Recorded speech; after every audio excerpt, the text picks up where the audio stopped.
200 or 200 in English is a cigar that has been created to commemorate the history of Joya De Nicaragua, home country. So it's a very limited edition box, 21 handmade cigars with the Joya De Nicaragua logo on the top.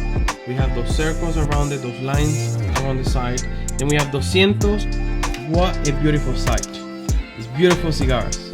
This cigar has been presented differently to the rest, and the box, as you can see, is very special, very different. So you will have 20 cigars over here, and the 21st is this one. I am originally from Venezuela, not in Central America.